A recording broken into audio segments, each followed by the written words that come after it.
The 5th generation console race was easily won by the PlayStation, and as such, this console managed to sell an absolutely staggering 102 million units over its short life cycle. But just as this generation reached its highest point, Sega, famously, had already moved on to pioneering the 6th generation console race with the Sega Dreamcast, which introduced many of the most important features from this generation, including the ability to play games online, as up to this point only PCs capitalized on this. But Sony's emergence in 1995 with the original PlayStation and its insane success inspired one new competitor, Microsoft, with the original Xbox, and forced Nintendo to adapt to the times, even if not all the way through with the GameCube. However, Sony introduced a console that achieved even more than its predecessor. This console killed a competitor while drowning the rest of the competition in its overwhelming glory, the PlayStation 2.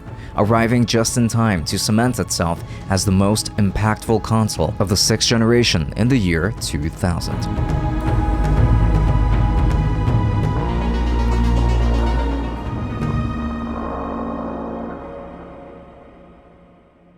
The PlayStation 2 wasn't too far of a departure compared to the original PlayStation, as they both feature a boxy design, but now it has been modified to fit more nicely in your home. The engineers of this console were told to create something that simply appealed to everyone, and somehow they delivered. The PlayStation 2 looked very modern for its time, as it has a sleek black design, almost resembling a jet black DVD player. On the front, you will find 2 memory card slots, 2 controller ports, 2 USB-A ports, a power/reset button, a disc open button, and of course, the disc tray, which is now front loading. So while some things have stayed the same regarding the number of controller ports, the connections, and the memory card slots, we have these USB-A ports that were made to support certain accessories, such as a microphone, and most importantly, a keyboard and mouse for certain games. Of course, since this is the generation where we started getting Guitar Hero and Rock Band, we did see guitar accessories for this system. But one of the biggest features that has to do with the disc drive, because now we have a full DVD player featured with this console. This means that you can play just regular music CDs as needed, but you can also watch movies on the system. Additionally, the DVD format was adapted into games, as when these PS1 and even still PS2 CDs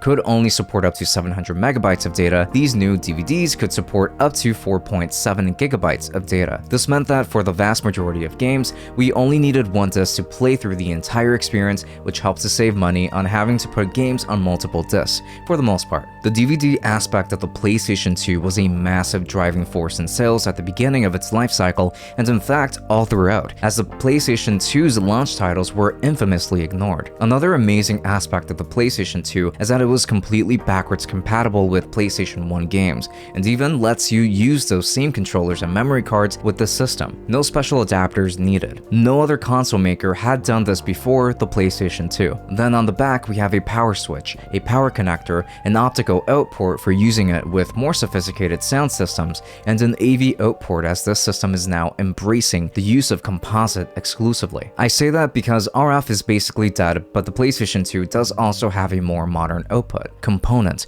which does look a lot better than a composite. Then finally, we have the expansion bay of the PlayStation 2 in order to house an internal hard drive for games and services that require much more storage space to work off of. Additionally, Sony released a network adapter that connects to this hard drive and then to the console, where you can connect an Ethernet cable and begin gaming online. It's very clear that Sony prepared this console to be the one device that everyone needed for all of their entertainment purposes. And to accompany the PlayStation 2, we received the DualShock 2 controller, which was almost completely identical to the original DualShock controller, but it came in black, was slightly lighter, which I actually don't prefer, but it does come with the rumble functionality built in, and the face buttons are pressure sensitive to allow for more precise actions in certain games that benefited from it. While the controller stayed mostly the same, but received quality of life updates, it was the thing to do, as this controller was already familiar to 102 million people across the globe, and it was an update to that same experience,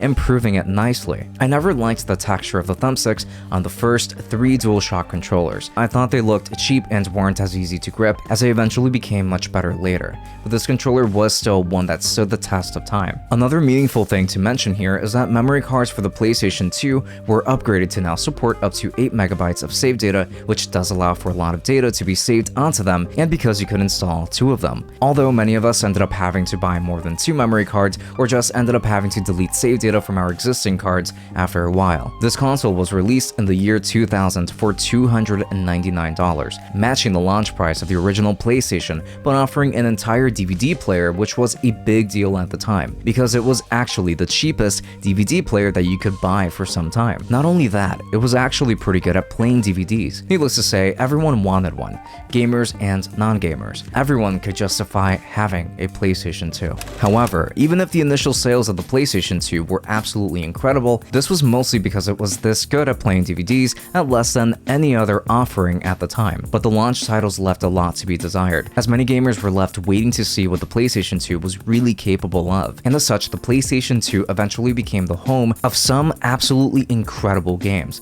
Some of these games were just universally loved, but many others were also just cult classics. But then it was about how the PlayStation 2 had a ton of exclusives, and they were all great. These are the games that made the PlayStation 2 the titan of the 6th generation.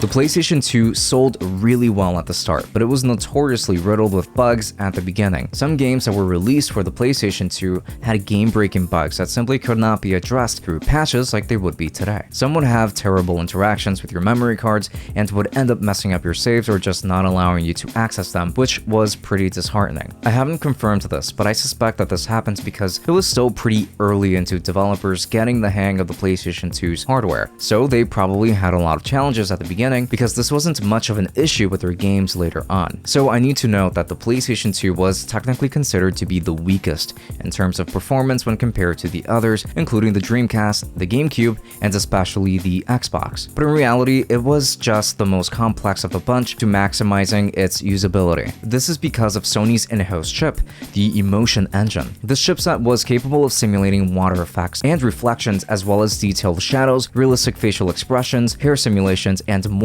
when compared to other systems, but it was a complex platform to program for because of the complexity of this hardware. But when developers mastered the Emotion Engine, it definitely showed, as those were games that looked their best on the PlayStation 2. But the reality was that not every developer could master it, which meant that the PlayStation 2 versions of games available on other platforms were usually less detailed and blurrier. And as such, while Sony boasted that they had no less than 100 games in development for the PlayStation 2, those amazing games were not ready at launch. Some of them were just small technical demos, and others were very shallow in terms of the gameplay. But going into 2001, we started seeing some truly incredible games, including Final Fantasy X, which has the best combat system in the entire series, at least for the turn-based Final Fantasy games, that introduced us to voice acting for the first time in any mainline Final Fantasy. Not only that, but the game looked absolutely beautiful back in the day. Another game that showed the great potential of the PlayStation 2 was Silent Hill 2, as it took advantage of the hardware on the PlayStation 2 with aspects such as the fog effects that were out of this world back in the early 2000s. Among these, there are plenty of other games that stole the show, such as the original Devil May Cry, Metal Gear Solid 2, Tony Hawk's Pro Skater 3, GTA 3, Gran Turismo 3, Jak and Daxter, Twisted Metal, Black, Half-Life, among many others. But then 2002 saw many fantastic games like Kingdom Hearts, which showed Square making an action RPG, and as such, it was very popular, especially since we were talking about two major franchises working together, Final Fantasy and Disney. And then we saw Tony Hawk's Pro Skater 4, GTA Vice City, Burnout 2, Ratchet & Clank, Virtua Fighter 4, Medal of Honor, Deus Ex, Mortal Kombat Deadly Alliance, and many more actually. But 2003 saw Soul Calibur 2, Splinter Cell, SOCOM 2, Jak 2, Beyond Good and Evil, and Xenosaga Episode 1. Then Silent Hill 3 came about with very impressive graphical improvements and even showing off the incredible facial expressions that this chip was capable of, and it only kept getting better and better. One very important game that showed off the PlayStation 2's online prowess was Final Fantasy XI, which was a full MMO that still to this day is meant to be played with a controller, but this is a game with a very strong legacy, and it was just one of the many games with online support. Many of the other gems of this generation include Final Fantasy XII, Mortal Kombat Armageddon, Guitar Hero games, Shadow of the Colossus, Persona 3 FES, Persona 4, Dragon Quest VIII, Gran Turismo 4, Shin Megami Tensei 3 Nocturne, Devil May Cry 3, 3, Kingdom Hearts 2, Beautiful Joe, Valkyrie Profile 2, the Dragon Ball Budokai games, specifically 3, Budokai Tenkaichi 3, the Naruto Ultimate Ninja games, and of course the God of War games, which cannot be ignored. I can keep naming so many more games that I thought were great or that were super popular at the time, including all of the 2K NBA games, Madden, etc., but you already got the point. The Xbox did see a lot of third-party support, similarly to the PlayStation 2, so a lot of games ended up making it to the Xbox, and the Xbox had very robust online capabilities to compete with the PlayStation 2. But Nintendo basically just stuck to local multiplayer games. A lot of the games that I mentioned were exclusive to the PlayStation 2, and these are games that a lot of people think about when the 6th generation of gaming comes up. The PlayStation had amazing single-player experiences, but it also just had a lot of incredible games with online support, and on top of that, it had a free online service for gamers, as game publishers were made responsible to maintain their online servers. So it was a win-win for the customer in almost every capacity. Over the course of the life cycle of the PlayStation 2, Sony still made a few revisions. The original system came out with an Link port to connect to other PlayStation 2s for a LAN party, and then eventually released a model without it, and we got an IR sensor for use with a remote for media controllers. But the most significant revision that we saw was one that was a technical marvel. As we approached the mid to late 2000s, it seems like many things in the industry were shifting towards making things smaller, and the PlayStation 2 was no exception. So Sony gave us the PlayStation 2 Slim in 2004.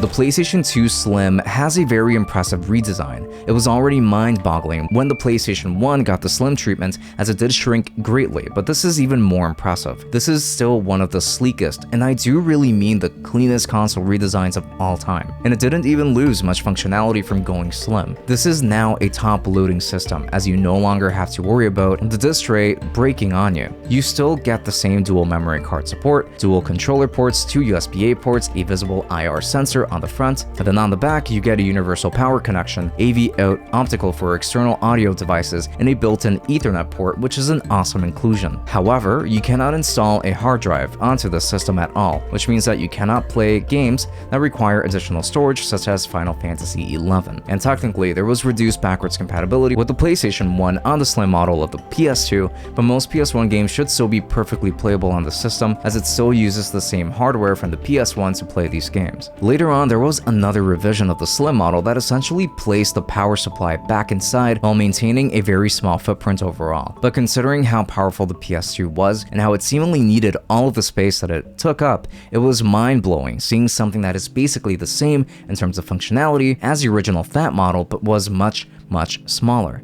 It also supports DVDs, of course. And as you probably imagined, this model was incredibly popular, as it was seemingly made to capitalize on the already explosive popularity of the PlayStation 2, which was #1 all across the board. This really felt like the shortest generation of gaming, as it ended just a few short years later. But as such, it was one of the most exciting ones, because there were a ton of games releasing at this time, and somehow a lot of them were pretty great. But this was the last generation that Sega was able to compete in, as the Dreamcast was discontinued after it was considered a failure just a few short years later. Nintendo, as a result, ended up in last place because of their decision to leave online on the wayside, while the Xbox and the PlayStation 2 capitalized on this as much as possible. But Sony stayed on top through the entirety of this generation, as seemingly every piece just fell into place for the PlayStation 2. The Dreamcast only sold 9.13 million units. The GameCube underperformed by Nintendo standards, only selling 21.74 million units. The Xbox wasn't actually far ahead of the curve